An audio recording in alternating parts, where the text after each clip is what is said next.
Ron Torbert's the head referee for the Super Bowl.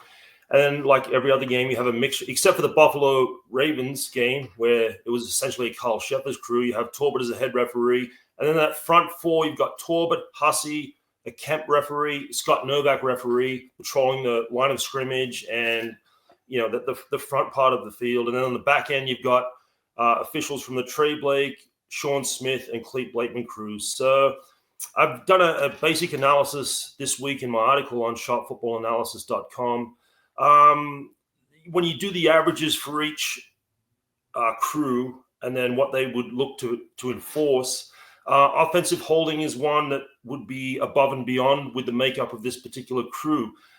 And that doesn't bode well for Kansas City. However, and we've kind of pounded the desk on this, the offensive holding drops in the playoffs. It just does. It's like a regular occurrence. Kansas City was the major beneficiary of this last season when they led the league, but then in the postseason, it essentially disappeared. And this season is somewhat similar in that respect. So I don't see them calling a lot of offensive holding, even though it's in their DNA to do so. Another thing that I looked up last night, and this is not essentially about the referees, there's been 21 offensive holding penalties called in the playoffs to date.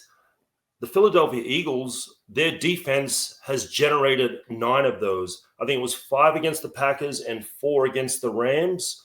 So their defense has been getting after it, and a byproduct of that is excess offensive holding penalties on the opponent. And I don't think that happens in the Super Bowl, but if it did, that's a huge advantage for the Eagles. And I'll do more on this next week as we get closer to the game. These guys, very little roughing the passer. So if you see it, will there be a roughing the passer prop? The no, if you can get it at a decent price, and often it opens up at like minus 150, that would be, that would represent some value. Unnecessary roughness. This crew is predisposed to calling that, and unnecessary roughness does get called quite a bit in the Super Bowl. You'd be surprised. Also on sportsmanlike conduct, these guys, they have a penchant for calling that. Defensive pass interference, not so much, but defensive holding, yes. These guys will go above and beyond on defensive holding. And as we all know, the last time the Eagles and Chiefs met in the Super Bowl, it was a defensive holding penalty down the stretch that kind of sealed the deal for Kansas City. All right, so one thing that you mentioned there, did you say it was 9 of 22 overall penalties for offensive holding? 9 of them have come on offensive lines that were dealing with the Philadelphia Eagles? Correct. I double-checked it last night. I'm going to go back and do a bit more research just to be certain on that, but that's right now, that's the way it looks. The Eagles have really gotten after it, and they've created chaos on the opposing offensive line. Okay, and so also in terms of roughing the passer, you think no is a good prop bet for that, depending upon the price? You say it sometimes opens at around minus 150. Obviously, I think last year we might have slipped in one of your prop recommendations to our subscribers from a penalty perspective. It was either last year or the year before. I don't recall which one, but I know that you also will be paying close attention to when they roll out some of these props for the penalties. How frequently would you say that in the Super Bowl you're betting something to do with penalties, some type of penalty or total penalties, that sort of thing? The roughing the passer one's almost like an annual thing for me. I always bet the no. Like I said, you got to get the right price. I know the South Point here in Las Vegas, they always have it, and it always opens at around minus 150 on the no. But by the time the game kicks off, that thing could be sitting at minus 290, minus 310. So like everything else, the price is the primary thing. You're going to get the right price on it. But I went back and looked. Roughing the passer rarely gets called in the Super Bowl. It just doesn't. You'd be surprised. Unnecessary roughness does, however, and this was interesting, unsportsmanlike conduct is called at a far higher rate than roughing the passer in the Super Bowl. Okay, interesting. So let's talk a little bit about, and Positron said you've had some great posts on X for Ron Torbert that have been outstanding. Make sure that you guys are following Joe on X as well, and go to sharpfootballanalysis.com. Like Joe said, he's got an early article up there on Ron Torbert and his impact on this game. He'll get into more detail and more analysis with regard to Ron Torbert's impact up at sharpfootballanalysis.com when the time comes closer to next week and beyond. But we wanted to bring Joe on because we do have this super jam-packed show for you guys next Tuesday night at 7 p.m., reeling off all the props that we wanted to make sure we got enough time in here with Joe to talk about the Super Bowl referee. Now, we always have an internal call.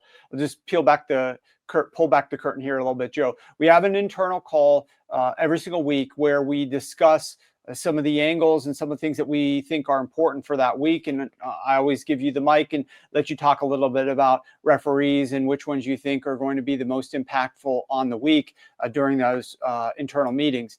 And the other day when we had this meeting, you were talking about the fact that Ron Torbert had not called a Kansas City Chiefs game for quite some time. And I just want to focus on that subject alone. How many different referees are there? And then you went into a little bit more detail about how there's a few that are kind of like the most elite referees that tend to do more of the either it's the bigger games or just they get on the calls more frequently because they're the more veteran referees. And so the fact that it had been, and you'll share us how long since he's done one of the games for the Chiefs, is a little bit abnormal, is maybe more than a little bit, is quite unusual in your opinion. Why don't you talk about that, and then we'll get into potentially why it was that he hasn't been on a Chiefs game for so long. Yeah, so there's 17 crews. The last time Torbert was assigned to a Chiefs game was back, if you remember, the 2022 AFC Championship. That was at Arrowhead. And I like Ron Torbert, so this is not me with some anti-Torbert, spin here. He did that game, and it was a even game. It was 2020 in the fourth quarter, and then things unraveled, and it was egregious. We're going to go through some of the stuff later, so I'm not going to get into it right now. But the point being, this whole Kansas City gets the calls. That game was the genesis of it, in my opinion. That was the one that really kicked this whole thing off. It was just a bad game from Torbert and his crew. You had the third down do-over, which we're going to touch on, and Romo and Nance were just going nuts in the booth. So was Zach Taylor on the sideline for Cincinnati. And then you said not to interrupt, Joe, but you said that was the last time that he's done one of their games. So this has been over 2 years now, right? That he has not done a Chiefs game in over 2 years. Right. So how rare is that? Like you said, there's 17 crews. But talk a little bit about how there's some of the senior guys out there, and how rare would it be that one of these guys would not have done a team like the Chiefs in that number of games for over 2 years? Okay, yeah. So you've got kind of your upper echelon referees. You got Torbert, Hussey, Sheffers. There's a couple of others, but he's in that top five as far as the league's concerned. So it would stand to reason that he would get a Chiefs game at some point over the past 2 years. Well, he hasn't. He hasn't gotten anything. That's 41 games if my numbers are correct. So there's only 17 crews. The Chiefs have played 41 games. Torbert's had none of them. So that right there is unusual because you usually get one a year at least, sometimes two. In this case, you may get three. This will be Torbert's third game this season with the Eagles. So the league, look, they're sensitive to this stuff, I think. And I can't believe it's by accident. The league has just not put Ron Torbert on a Kansas City Chiefs game since that time. They just haven't done it. And the best example I can give you for another team as far as this goes is the Detroit Lions with Brad Allen. If everyone remembers in 2023, that debacle at the end of the game where Brad Allen's crew took away the 2-point conversion, Detroit ended up losing. Well, the league just has never. That was the Dallas Cowboys game. That was the game against the Cowboys for people. Yeah, and the league's solution to all this is like, well, we just won't put Brad Allen on a Detroit Lions game. That's easy. And so they've essentially done the same thing here with Ron Torbert. In my opinion, they've done the same thing with Ron Torbert and the Kansas City Chiefs. And here we go. He happens to be on this game, which technically they didn't assign him to this game. If you think about it, the decision on the Super Bowl referee was 3 weeks ago. And at that time, nobody really knew who the participants were going to be. So technically, the league didn't assign him to a Kansas City game. But here we are. Their paths are crossing again just over 2 years later. So you're saying that Ron Torbert has done 3 games for this will be the third game for the Philadelphia Eagles this season alone. And he's probably done some Eagles games last year, theoretically. You're not sure, but probably around at least one. And in that span, so that's 3 games in the bag and 1 to come for the Eagles, at least, probably. And yet none for Torbert with the Kansas City Chiefs.